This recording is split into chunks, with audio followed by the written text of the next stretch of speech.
Hey, good morning, everyone. Good morning, everyone. Not seeing my video here. 1 second. What's going on? Uh, Sorry, guys. Mark, are you there? Can you hear me? I got a problem with I can hear you my. now. You can hear me, Yeah, but my video is not coming through, right?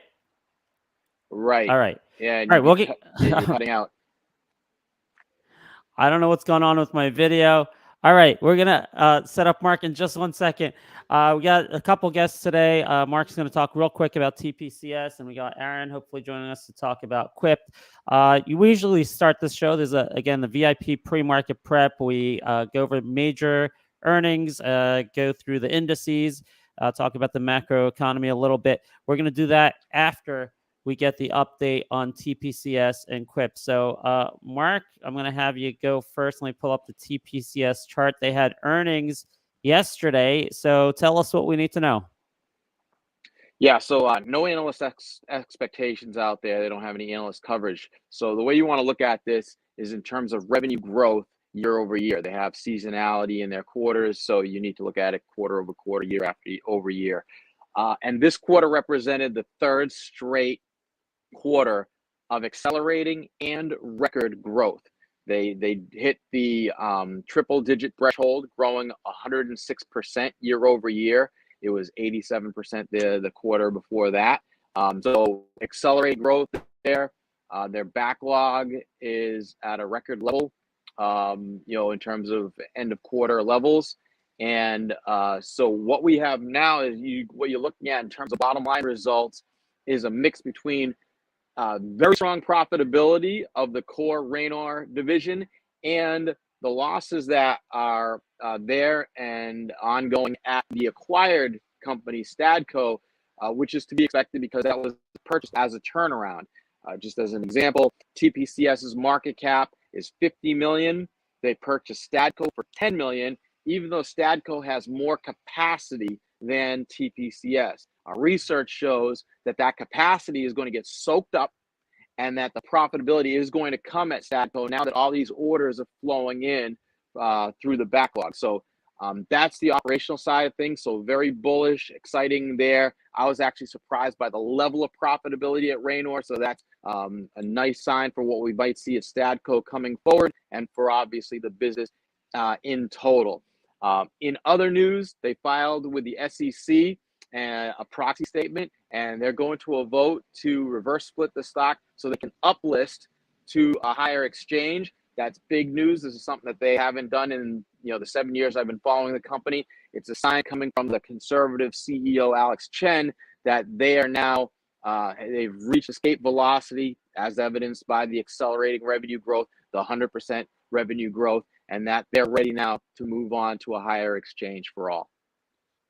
Okay, two very quick questions for me. If you give me some rapid fire answers, were there anything in yesterday's ER you consider a upside or downside surprise, either qualitatively or quantitatively? The only surprise to me was the level of profitability at Raynor. I think there was losses again at Stadco. Those are to be expected when you purchase an entity that can be worth $50 million for 10. There's some losses that you're going to take along the way. I count that as part of the purchase price, right? And that's been ongoing. So yeah, the only surprise was the sheer level of profitability. I wouldn't expect them to be able to drop $1 million of profit on 4 million of revenue at the Raynor division. So that's a very good sign going forward. Okay, and last question, we're $1.50. I know you're a fundamental investor. You look at things through the perspective that a stock should be trading at a certain fair value today, and you try to capture that difference between today's price and what you think the fair value is. For in your mind, we're at 150. What do you think the fair value for TPCS is? Yeah, very easy to look at that, right? So if you look at the 50 million of market cap, break it into 40 million for TPCS, 10 million for Stadco. TPCS just dropped $1 million to the bottom line on the Raynor division, not the Stadco division, the Raynor division, right? If you go $1 million annualized, that's 4 million. Slap whatever PE you want on that. If you say 15 on 4 million, that's 60 million of market cap for the Raynor division alone. And Stadco has just as much capacity, so you can add another 60 million for that. That's 120 million That's more than a double from here for fair value, on top of the fact that the company is growing at 100% annually now. Awesome. Perfect. Love the quick update. Money Mark, thank you for joining us. Take care. Take care. All right. Real quick now, we're going to jump over to Aaron Werwick. How you doing, Aaron? Good, man. You got me. You disrupted my morning workout. I don't do much to interfere with that, but this is important. So glad to be on the show, Ben. Thank you. So I invited Aaron because he, at one point, you presented QIPT to the story trading community. I don't know, about a year ago or so. And I just noticed a lot of news flow from QIPT in the last few months. They had earnings out yesterday. It says here on the newsfeed, 36.7 million beat. So 36.37 million estimate. So just wanted your take on the earnings and where you think the stock's going from here. Yeah, the company's on fire right now, Ben. They came out, like you said, with the earnings. It's up 40% year over year. Their adjusted EBITDA is up 44%. So we've seen some good operating leverage. The company has been weighed down by some convertible debentures, some warrants last year. Now they've got a clean balance sheet. They just extended, I think it came out yesterday, they extended their line of credit to $80 million, which, I think is a good sign they're not going to be raising capital through the equity markets for their future acquisitions. But yeah, the company right now, as of yesterday, their release from the June quarter, on a $30 million annual run rate for adjusted EBITDA. Most of the companies in their industry trade for like 8 to 12 times, what would put them about $250 million company right now. Yesterday they closed at $193 million. So I think now they got these derivatives off the books, they've got some room to run. Okay, great. I'll ask you the same two rapid fire questions I just had. Mark, Sure. Was there anything in yesterday's press release or conference call that was either an upside or downside surprise for you, qualitatively or quantitatively? Yeah, good question. So yesterday they have the call today, actually 10 a.m. Eastern. Okay. But in terms of the earnings release, there were two things upside. Number one is they talked about how they're seeing supply chain, which has been a problem. Actually, for them, it wasn't so much what most of the industries are facing. It was more specific to Philips Respironics that had trouble with one of their devices. So there's quite a backlog that QIPT has. They've been working through that, and it sounds like Philips is now catching up for that backlog. So I think there's good signs ahead for that. And then they also talked about, just in general, they're really rapidly increasing their sales force right now. QIPT is, because they have an opportunity to cross-sell various products.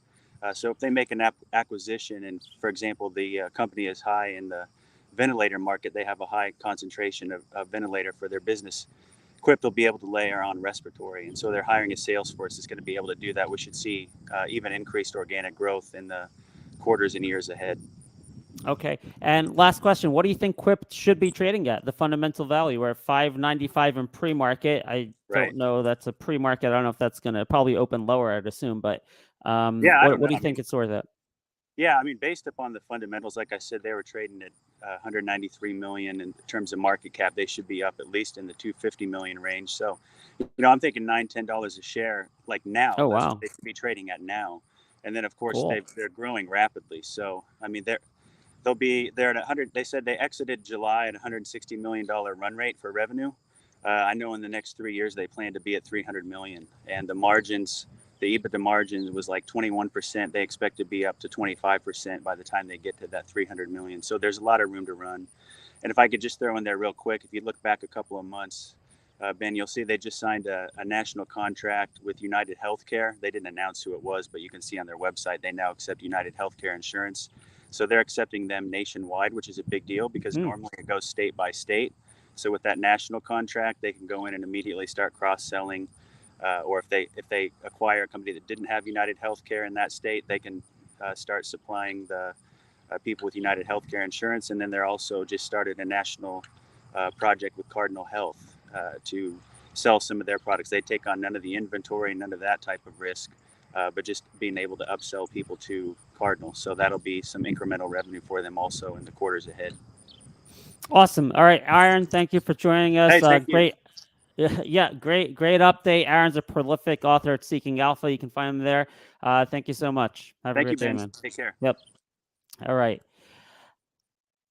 Okay, guys. All right, now let's go over and do our usual show, going over the big cap stuff. As you know, I talked about yesterday, taking a little bit of risk off the table because of NASDAQ, SPY, IWM, everything was nearing the 200 DMA. So risk is rising as we're approaching that technical resistance level. And we had a catalyst today that could have changed that direction and determined if we're going to tap that or pull back. That catalyst was Walmart and Home Depot earnings. Just want to give you an update on that. Walmart beat and raised on their earnings, so that's great. That's why you see the stock up 4%. Home Depot, they beat both the top line and the bottom line. So did Walmart, but Home Depot just reaffirmed their guidance. They didn't raise the guidance. That's why you're seeing the differing responses there, with Home Depot down 1% and Walmart up 4.5%. So how does that impact the NASDAQ SPY? You can see ARK, Bitcoin. These are the proxies we're using to help us trade.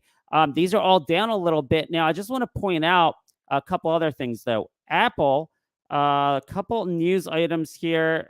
First of all, here we go. They laid off 100 recruiters. You can see down here that came out last night, I believe. And then this morning, Apple supplier Lumentum issues forecast below estimates. That's LITE. And that stock is down 4%. So this is also something you got to kind of calculate in your head. As we approach NASDAQ 200 DMA and SPY 200 DMA, you can see it's pulling back a little bit. So I don't see anything from today's reports that's going to cause a crash or anything like that.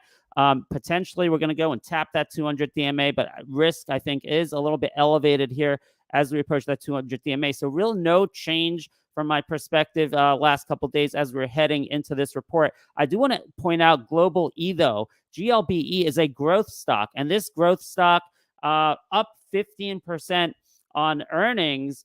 It was a top line beat. Bottom line was pretty much in line, but this is a stock that we actually called the bottom on the day over here on May 17th. So we've done a great job calling the bottoms on risk assets, along with RK. We called the bottom to the penny at $35 on RK.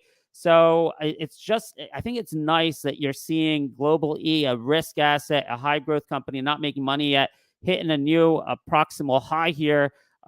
So that may be a good sign for risk. Is risk still on? Maybe. We also look at Bitcoin, about flat today as a proxy for risk assets. So all in all, take it all in together. I'm still, though, kind of neutral, because this 200 DMA is going to be significant resistance, and we do have possible fundamental warnings coming out of Apple. So just play a little cautious. That's what I'm doing. I did take all of my SIGA off the table finally yesterday. I sold my GoEV yesterday, stocks that I've been up on. Now going into some individual stocks, I do want to point out Wayfair. I was on a panel yesterday where people talk about trade ideas, and Target, by the way, is up in some sympathy with Walmart. Will Wayfair go up in sympathy? I don't know, but check it out. Something was very surprising with Wayfair for me. 28% short, and we're in short float season, so a lot of traders are circling the wagons right now around Wayfair to see if they can get a short squeeze out of Wayfair, and perhaps that catalyst could be this Walmart beat this morning. Although I don't know if that Wayfair would maybe trade more in sympathy with Home Depot. They do a lot of home furniture and things like that. In any case, those are some opportunities there. I want to point out PET, PET, out of my comfort zone. I've been telling you I made a mistake going into this. This is that low float D-SPAC. I don't do this kind of thing ever, but I wanted to try it for fun, try to do a low float trade. I still haven't sold it. In fact, I averaged down a little bit this morning at 702 because they had to me, it looked like really good earnings. They don't seem that far away from profitability, like losing $1 million a quarter, doing 12.8 million in revenue, and now there's only 3 million shares outstanding. Could today's earnings report be the catalyst to start a little, a D-SPAC low float short squeeze, which is what a lot of traders are going after these days?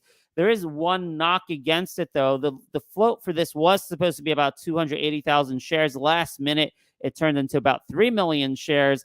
But I want to point out those other 2.2 or 2.3 million shares are effectively not in the float for prices under $10.30, the way I read those SEC filings. that shareholder, if they just hold the stock for another 60 days, they get $10.30 from the company. Why sell in the open market at prices below $10.30? So perhaps effectively, this is still an ultra low float with a few 100,000 shares outstanding. So this is my fun gambling play on PET. Don't intend to hold that. Don't know much about the fundamentals other than what I just shared with you. A couple other things I want to point out. Exceptionally high, unusual volume on Mogo. I saw this in the early morning at like 6 o'clock in the morning. What's going on here? I mean, we're already at 850,000 volume. And look, yesterday was 260,000. Look at this average volume, 500,000, 600,000. So this is going to be a massive volume day. Someone from a community found a rumor on Yahoo that perhaps there's buyout rumors or something, and that may be what's driving it. All right. Quick debrief on Drio. I don't want to say too much. I mean, I've shared my thoughts in the community because I'm hopefully meeting with Eris, CEO, today. I have a couple outstanding questions. Analysts were, a little bit salty about the revenue miss. Now, the explanation from the company was simply that this national health insurance plan was delayed by 2 months, and it wouldn't have missed if it wasn't delayed. So that was the explanation. I can say yesterday, very nice price action. This was an open green candle. I talked about this yet. Open red candle, very rare, very often a reversal signal on that. Saw people buying this up at $6. But this morning, we did get a couple price target reductions. Now, $11 by one analyst and $14 by another analyst, still significantly higher than where we're at.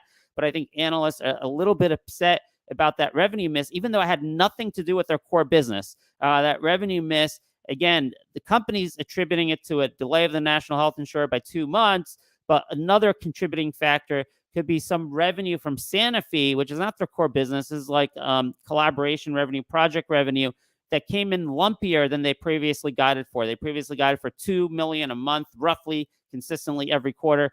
Then all of a sudden they said, oh, Q2, we didn't have much revenue at all from Sanofi, and that revenue is lumpy. It's a $30 million contract over several years. So those are the two reasons. And I think analysts seemed a little bit upset, particularly about that Sanofi turning out to be lumpy, I think. But I'm going to try to find out more with my meeting with Erez later today. All right, I want to point out Kodak. This was our official Trade of the Week pick on Wolf Financial Spaces. We've been killing it on that show. Panelists are very good traders. Every week, the last few weeks, have been in first or second place. So I chose Kodak here because of this massive W bottoming formation on the 1-year range here on the daily chart. And because a lot of other things, continued momentum after awesome earnings, sequential top and bottom line growth, inflecting to profitability. Very, very surprised. That surprised me because last quarter they had a hard time with inflation costs and high aluminum costs. They're doing excellent management there, turning things around, it looks like. And this is also a very highly shorted stock, about 11.5%. And the traders are talking about this a lot now. Previously, when I initially got in after this insider buy up here several months ago, no one was interested at all. Now everyone's talking about it. So I think there's a possibility we break out of this W bottoming formation and maybe we make it to like 8 or so, or a new 52-week high. So that's a Trade of the Week pick over at Wolf Financial. I threw in CFEI. I don't think it's going to win the Trade of the Week. I just threw it in to get a little bit of attention because I'm interviewing the CEO Thursday, 5 p.m., and it's an exciting stock, Rumble, a lot of political interest in it. So if you're interested in listening to that interview live, it's available for everyone on YouTube and Rumble. Just go to storytrading.com/Rumble at Thursday, 5 p.m. You'll see the calendar links. You can put on your calendar and the live streaming links for that. I'm going to try my best to get some juicy information out of CEO Chris Pavlovsky, but always an interesting story to talk about. A few other things. XPOS, CVV, Lucti, they all had earnings last night. I didn't see anything very compelling in any of them. These are stocks that we've been peripherally talking about that maybe, these will be great plays. As of right now, I don't see anything. We are interviewing the CEO of Lucti Monday night. And the reason I brought them on is because although maybe financially they aren't inflecting yet, I think the business may be inflecting. They're doing some interesting things. I have a very small position, but I've been talking to management for like the last 6 months, and I just want this to be an introduction to what this company does. It's a cancer screening company. So it seems they're getting a lot of momentum. I'm not advocating for this stock now based on technicals or fundamentals, but I just think it's an interesting story. So Monday night, the VIP program, let's tune in, listen to CEO just to learn more about their business. VTSI earnings Thursday after the close. Unfortunately, I don't think I can listen to that CC because I'll be interviewing a CEO of Rumble. But this is the one that's finally going to move things. The last two earnings reports here, kind of meaningless because they were old in 3 weeks to 3 and 3.5 weeks. So this one, we're finally going to get up to date. So this is going to be an important one to kind of decide the direction. Are we finally going to definitively bounce off these support levels at the 20 and 50 DMA? Or is the news going to be bad and we go below it? I think we're going to get direction after this earnings report on VTSI. I previously said I sold GoEV because I was trying to raise a little money ahead of the Walmart and Home Depot earnings this morning, and the indices approaching the 200 DMA. Ended up being a mildly profitable trade for me, bouncing that off the 20 DMA. And with that Walmart news, quick update on our winners, the stocks we love. Stocks hitting 52-week highs almost every single day. I'm still holding them.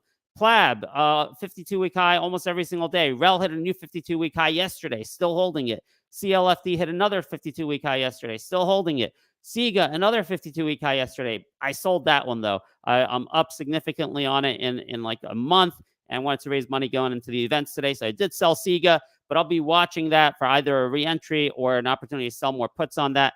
Air, I'm still holding. I don't see a reason to sell this yet. We had a new 2022 closing high, not a 52-week high, but a new 2022 closing high. And I'm going to ride this as long as the markets tell me to ride it. As long as risk is on, where markets are still going up, technicals still look decent here. It's obviously unbelievable move from 7 to 18. It seems crazy. And I did take a little bit off the table going up. I still have about 80% of my position since I got in at 7. So I will be letting the markets and the technicals guide me on that. I don't have to get the exact top. Once I see that reversal on air, that's when I'm going to be exiting it, if I'm going to exit it. Still holding on a Celsius. We'll see. Man, I was hoping for a break of 110. It's flirted with it 3 times, 110. Right here, 2 days later, and right here, and it did not break out. So we'll see. I think solid support at $93 on Celsius, which was the low of the day after the Pepsi news on Celsius. I want to point out Safe Foods did an offering.